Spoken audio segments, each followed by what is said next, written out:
दोस्तों स्वागत है आप सभी का एक बार फिर से आपके अपने YouTube चैनल डिफेंस पॉइंट पर। और हमारे आज के इस वीडियो में हम देखेंगे कोस्ट गार्ड नाविक एग्जाम की तैयारी के लिए साइंस का एक नया चैप्टर जो कि आपका होने वाला है वर्क, एनर्जी एंड पावर। दोस्तों इस चैप्टर से जो है आपके नाविक एग्जाम में 1 से 2 क्वेश्चन आपको 100% देखने को मिलेंगे, तो काफ़ी इंपॉर्टेंट चैप्टर आपके लिए हो जाता है। तो वीडियो को पूरा ज़रूर से देखिएगा और आप लोगों का स्कोर कितना रहता है नीचे कमेंट बॉक्स में कमेंट करके बताना बिल्कुल भी मत भूलिएगा। तो चलिए शुरू करते हैं हमारा आज का ये वीडियो बिना किसी देरी के।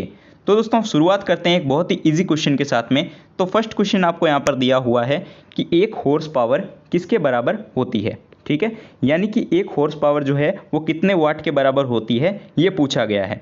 तो देखिए भाई बहुत ही इजी क्वेश्चन है, आई होप आप लोगों को भी जो है इसका आंसर पता होगा। तो करेक्ट आंसर हमारा हो जाएगा ऑप्शन नंबर सी, एक हॉर्स पावर जो कि बराबर होती है 746 वाट के। ठीक है, काफ़ी इजी क्वेश्चन था। और एक पॉइंट और याद रखिएगा दोस्तों कि हॉर्स पावर जो होती है वो मशीनों की शक्ति को मापने के लिए काम में ली जाती है। ठीक है, चलिए ये पॉइंट क्लियर हो गया।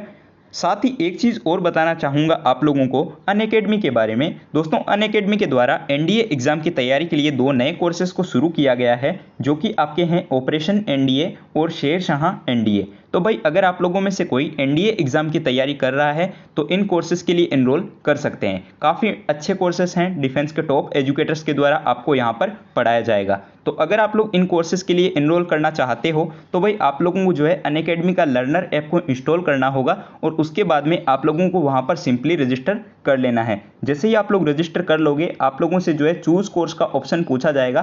तो भाई कोर्स में आप लोगों को डिफेंस की कैटेगरी में देखने को मिल जाएगा एनडीए, एयरफोर्स XY और नेवी। उसको आपको सिलेक्ट कर लेना है और गेट सब्सक्रिप्शन के बटन के ऊपर क्लिक करना है। जैसे ही आप लोग गेट सब्सक्रिप्शन के बटन पर क्लिक करोगे आप लोगों को वहाँ पर काफ़ी सारे सब्सक्रिप्शन प्लान देखने को मिल जाएंगे। वहाँ से जो है आपको सब्सक्रिप्शन प्लान को चूज़ करना है और उसके बाद में आपसे पूछा जाएगा रेफरल कोड। तो भाई रेफरल कोड में आप लोगों को डिफेंस पॉइंट ज़रूर से फिल कर देना है जिससे कि आप लोगों को अच्छा खासा डिस्काउंट देखने को मिल जाएगा। तो इसलिए डिफेंस पॉइंट ज़रूर से फिल कर दीजिएगा। तो इस तरीके से जो है भाई आप लोग इन कोर्सेज के लिए एनरोल कर सकते हो। सारी लिंक्स जो है आप लोगों को हमारे इस वीडियो के नीचे डिस्क्रिप्शन बॉक्स में दी गई है।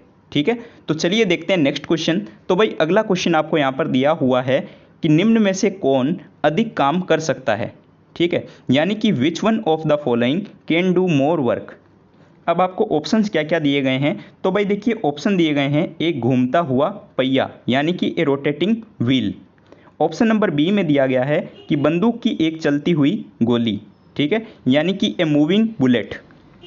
ऑप्शन नंबर सी में बोला गया है कि ए स्पीडिंग स्टोन यानी कि गतिशील पत्थर। और ऑप्शन नंबर डी में एक उठाया हुआ हथौड़ा। तो इनमें से कौन सा जो है भाई अधिक काम कर सकता है ये पूछा गया है। बहुत ही शानदार क्वेश्चन है, लॉजिक वाला क्वेश्चन है। देखिए आने के चांसेस भी बनते हैं आपके एग्जाम में। देखिएगा भाई इसके लिए जो है हमारा करेक्ट आंसर हो जाएगा ऑप्शन नंबर बी, बंदूक की एक चलती हुई गोली जो है वो अधिक काम कर सकती है। तो अब देखिए ऐसा क्यों होता है। तो भाई देखिए किसी वस्तु को काम करने के लिए या फिर कार्य करने के लिए बल और बल की दिशा में विस्थापित दूरी की आवश्यकता होती है। ये आपको पता है, कार्य की डेफिनेशन यही होती है। ठीक है, और देखिए बंदूक से चलती हुई जो गोली होती है वो न्यूटन की गति के तीसरे नियम पर काम करती है। और न्यूटन की गति का तीसरा नियम क्या है, क्रिया प्रतिक्रिया का नियम। ठीक है, तो भाई यहाँ से जो है आपको पता चल गया कि यहाँ से जो है गति सबसे ज़्यादा अधिक काम कौन कर सकता है। तो भाई बंदूक की चलती हुई गोली। ठीक है, क्लियर है। बढ़ते हैं नेक्स्ट क्वेश्चन की तरफ। तो अगला क्वेश्चन आपको यहाँ पर दिया हुआ है कि संवेग को किसके गुणनफल के रूप में व्यक्त किया जा सकता है। ठीक है, यानी कि सिंपली अगर मैं आपको बोलूँ तो संवेग भाई जो है इनमें से किसका गुणनफल होता है। ठीक है, तो संवेग की परिभाषा के अकॉर्डिंग हम लोग जानते हैं, यानी कि जो संवेग की डेफिनेशन होती है उसके अनुसार क्या होता है, किसी वस्तु के द्रव्यमान और वेग का गुणनफल ही जो है वो संवेग कहलाता है। ठीक है, ये आपको पता है। तो देखिए भाई क्या आंसर हो जाएगा। तो इसके लिए हमारा करेक्ट आंसर हो जाएगा द्रव्यमान और वेग, यानी कि option number C, mass and velocity. ठीक है, और साथ ही एक दो चीज़ें और आप लोग जान लीजिए संवेग के बारे में। तो भाई संवेग जो है वो एक सदिश राशि होती है। ठीक है, और इसकी जो इकाई होती है यानी कि यूनिट जो होती है वो आपकी होती है किलोग्राम मीटर प्रति सेकंड। ये भी काफ़ी इंपॉर्टेंट हो जाता है, ध्यान में रखिएगा, एग्जाम में आ सकता है। ठीक है, और एक पॉइंट मोस्ट इंपॉर्टेंट जो कि मैं आपको बता रहा हूँ, ध्यान में रखना है, संवेग को ना तो उत्पन्न किया जा सकता है और ना ही इसको नष्ट किया जा सकता है, बल्कि इसको एक पिंड से दूसरे पिंड में स्थानांतरित किया जा सकता है। ठीक है, ये पॉइंट भी काफ़ी इंपॉर्टेंट हो जाता है, ध्यान में रखिएगा। ठीक है, चलिए बढ़ते हैं भाई हमारे नेक्स्ट क्वेश्चन की तरफ। तो अगला क्वेश्चन आपको यहाँ पर दिया हुआ है कि किसके अनुरूप वस्तु की गतिज ऊर्जा की वृद्धि होती है। ठीक है, तो किसके अनुरूप जो है वस्तु की गतिज ऊर्जा यानी कि काइनेटिक एनर्जी में वृद्धि होती है, ये बताना है। ऑप्शंस दिए गए हैं भाई, घर्षण, द्रव्यमान, समय या फिर गति। ठीक है, तो इस क्वेश्चन के लिए हमारा करेक्ट आंसर हो जाएगा ऑप्शन नंबर डी, गति। ठीक है, अब गति क्यों होगा, तो देखिए भाई गतिज ऊर्जा बराबर क्या होता है, हम लोगों ने पहले भी पढ़ रखा है कि के बराबर होता है 1/2 mv², ये होता है गतिज ऊर्जा बराबर।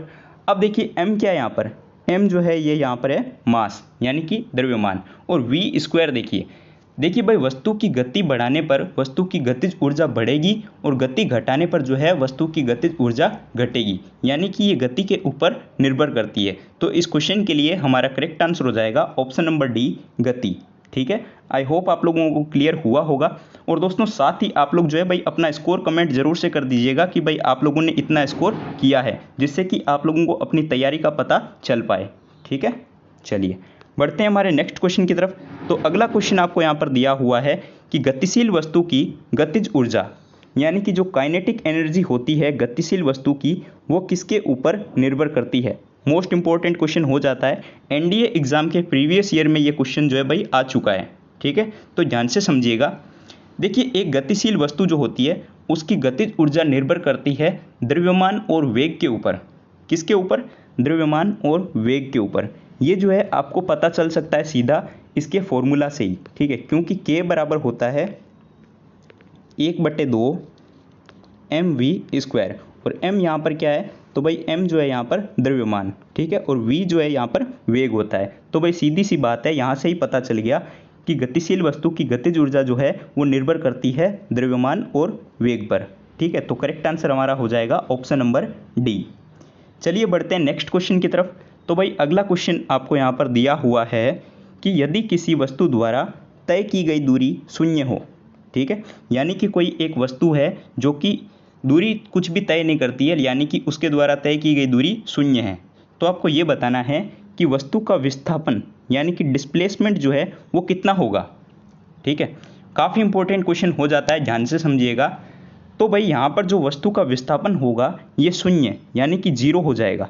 अब ये 0 क्यों होगा, तो देखिए किसी भी वस्तु का विस्थापन जो है उस वस्तु की अंतिम स्थिति यानी कि जो लास्ट स्थिति होती है और फर्स्ट स्थिति यानी कि प्रारंभिक स्थिति होती है, उनके बीच की न्यूनतम दूरी होती है भाई।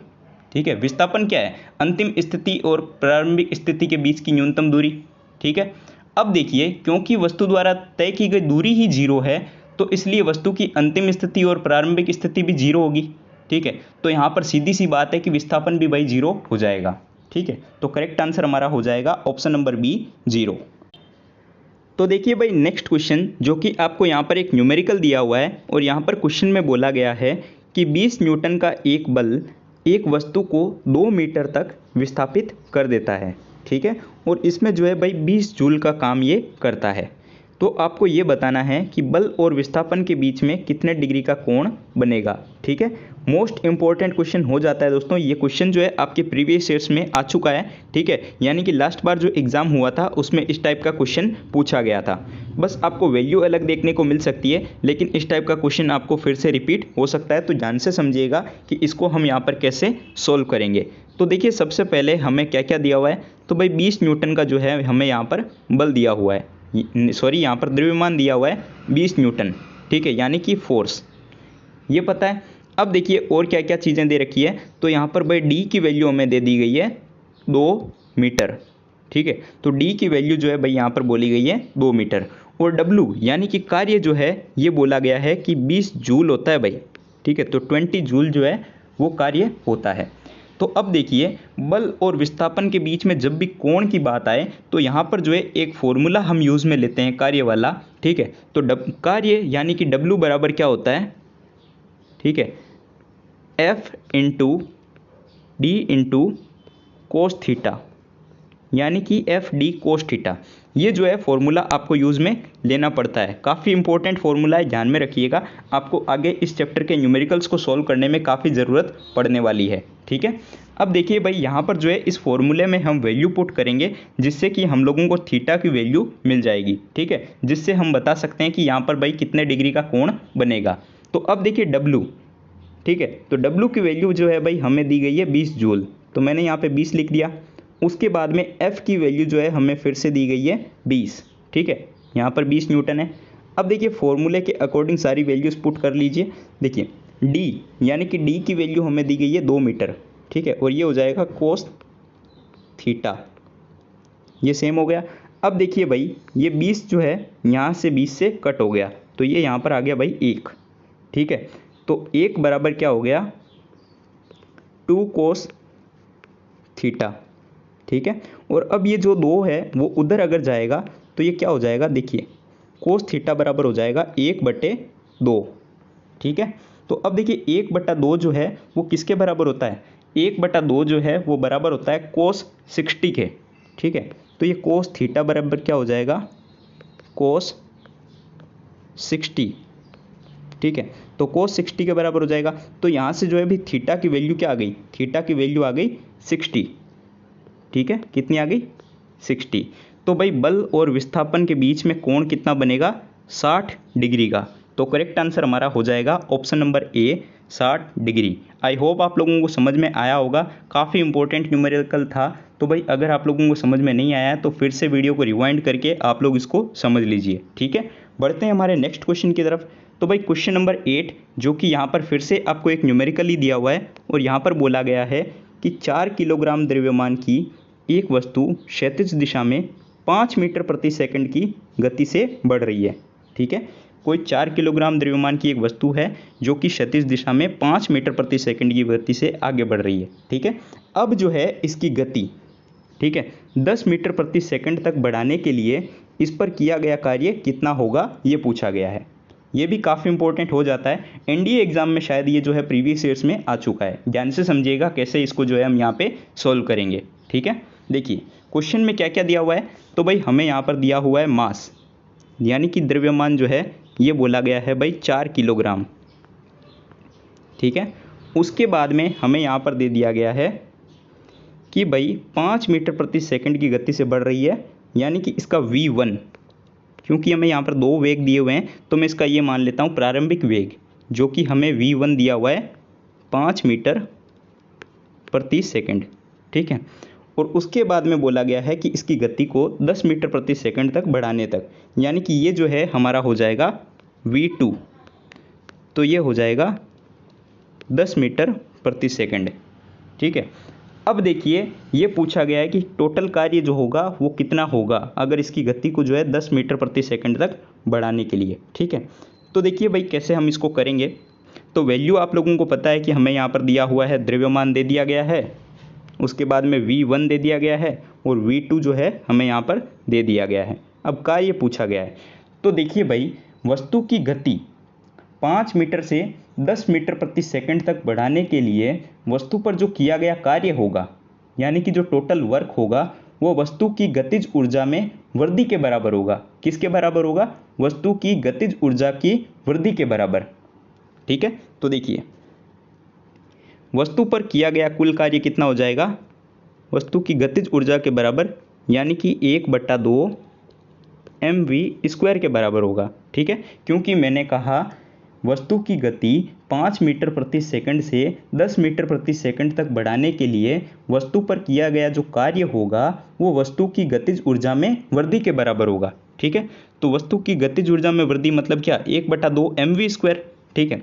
अब इसमें जो है भाई हमें यहाँ पर वैल्यू पुट करनी है जिससे कि आंसर आ जाएगा। तो अब देखिए 1/2 तो सेम रह जाएगा, m की वैल्यू हमें जो है भाई यहाँ पर दी हुई है 4, ठीक है। अब देखिए v की बात जब यहाँ पे आई है तो देखिए v2 माइनस v1 हो जाएगा यहाँ पे, ठीक है, क्योंकि अंतिम वेग माइनस प्रारंभिक वेग। तो अंतिम वेग जो है भाई हमें यहाँ पर दिया हुआ है 10 और फॉर्मूले के अकॉर्डिंग स्क्वायर यहाँ पे आ जाएगा क्योंकि v का स्क्वायर होता है। तो और यहाँ पर प्रारंभिक वेग यानी कि 5, ठीक है, और 5 का भी हम यहाँ पे स्क्वायर कर देंगे। अब देखिए ये 2 जो है ये 4 यहाँ से कट जाएगा 2 बार में, तो मैं इसको लिख सकता हूँ डायरेक्ट 2। और अब देखिए 10 का स्क्वायर, तो भाई 10 का स्क्वायर होता है 100, ठीक है, और 5 का स्क्वायर यानी कि 25, ठीक है, ये आ गया। अब देखिए 2 गुणे 75 हो जाएगा ये, ठीक है, क्योंकि 100 में से 25 गया, बचा 75, ठीक है। तो अब 75 को अगर मैं 2 से इंटू करूँगा तो भाई मुझे मिल जाएगा 150, और कार्य है तो इसलिए ये क्या हो जाएगा, जूल, ठीक है। तो करेक्ट आंसर हमारा हो जाएगा ऑप्शन नंबर ए, 150 जूल जो है वो कार्य करना पड़ेगा, ठीक है। तो करेक्ट आंसर हमारा हो जाएगा ऑप्शन नंबर ए, 150 जूल।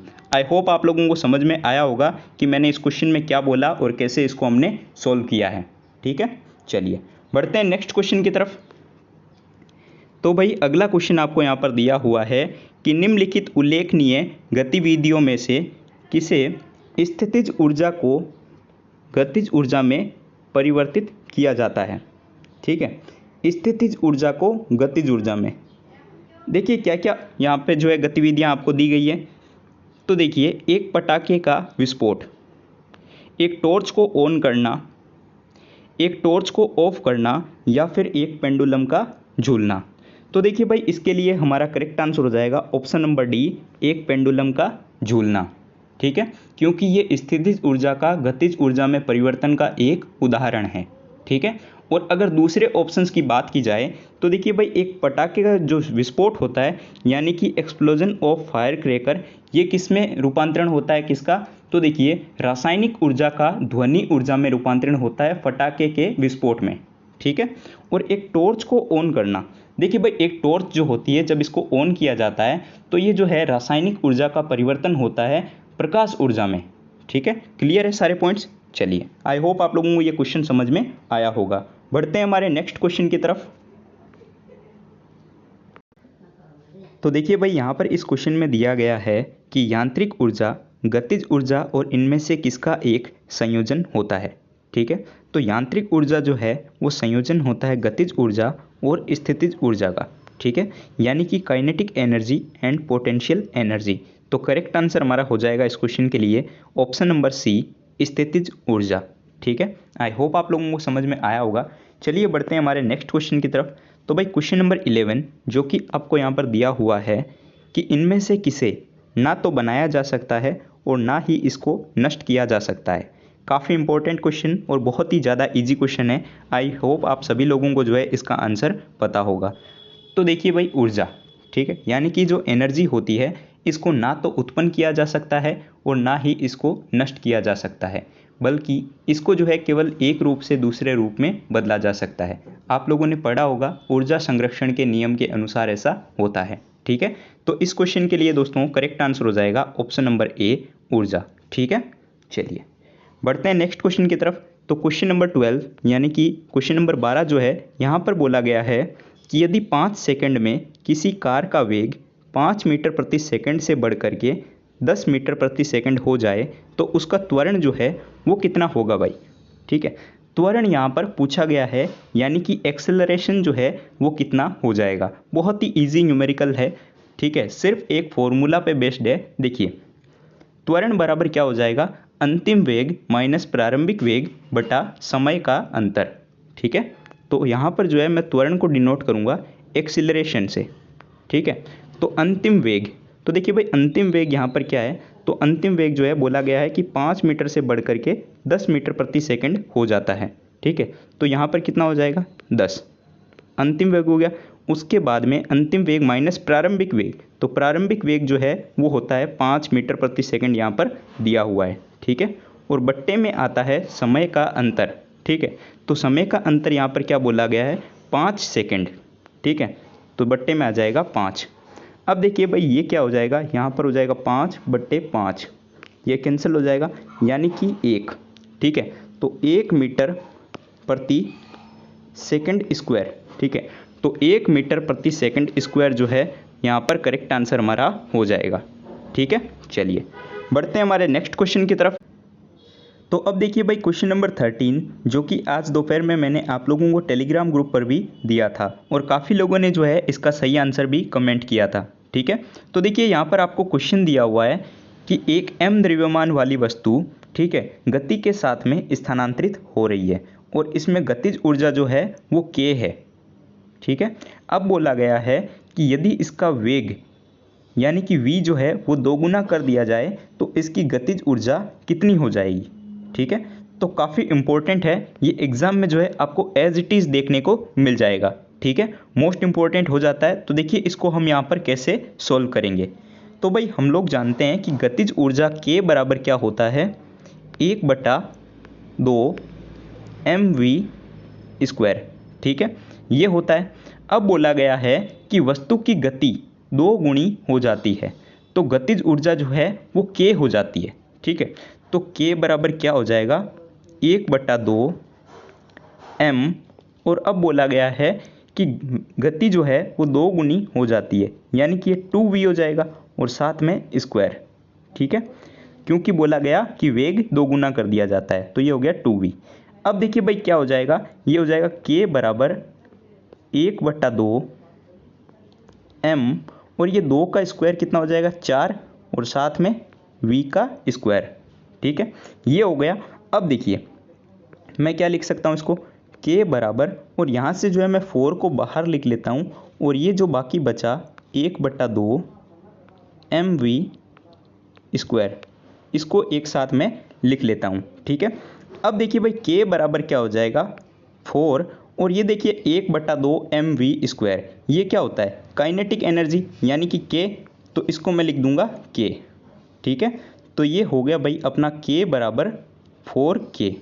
ठीक है, तो करेक्ट आंसर हमारा हो जाएगा ऑप्शन नंबर बी 4k। ठीक है, आई होप आप लोगों को समझ में आया होगा कि कैसे जो है हमने इसको सॉल्व किया। तो करेक्ट आंसर हमारा हो जाएगा ऑप्शन नंबर बी 4k। तो जिनका भी ये क्वेश्चन गलत हुआ था टेलीग्राम में वो लोग भी जो है यहाँ से देख सकते हैं। चलिए बढ़ते हैं हमारे नेक्स्ट क्वेश्चन से। तो भाई अगला क्वेश्चन जो कि आपको यहाँ पर दिया हुआ है कि एक वस्तु पर बल लगने के बावजूद भी किया गया कार्य शून्य होगा यदि उसका विस्थापन हो। ठीक है, तो देखिए विस्थापन जो है भाई यहाँ पर 0 हो जाएगा। ठीक है, क्या हो जाएगा, शून्य। देखिए हम लोग जानते हैं कि कार्य बराबर क्या होता है, बल गुणा बल की दिशा में विस्थापन। ठीक है, ये कार्य की डेफिनेशन जो होती है यानी कि परिभाषा, उससे हमें पता है कि कार्य बराबर होता है बल गुणा बल की दिशा में विस्थापन। ठीक है, अब क्योंकि बोला गया है कि वस्तु पर बल लगाने के बाद भी कार्य शून्य है तो इसका मतलब ये हुआ कि उसमें विस्थापन जो है वो है ही नहीं। ठीक है, विस्थापन जब है ही नहीं तो इसलिए इसका विस्थापन क्या हो जाएगा भाई, शून्य। ठीक है, यानी कि 0। चलिए आई होप आपको समझ में आया होगा।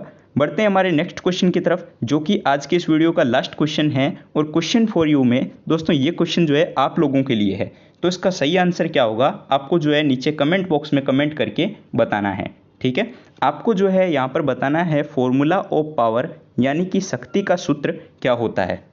ठीक है, तो यहाँ पर जो है भाई इसका सही आंसर क्या होगा नीचे कमेंट बॉक्स में कमेंट करके बताइएगा। ठीक है, तो आई होप आप लोगों को सारे क्वेश्चन जो है वो समझ में आ गए होंगे और आपको हमारा जो ये वीडियो है काफ़ी पसंद आया होगा। तो अगर आपको ये वीडियो पसंद आया हो तो इसको लाइक कीजिएगा, अपने दोस्तों के साथ में शेयर कीजिएगा, और चैनल पर पहली बार आए हैं तो सब्सक्राइब करना बिल्कुल भी मत भूलिएगा। दोस्तों मिलते हैं एक नए वीडियो में, तब तक के लिए जय हिंद।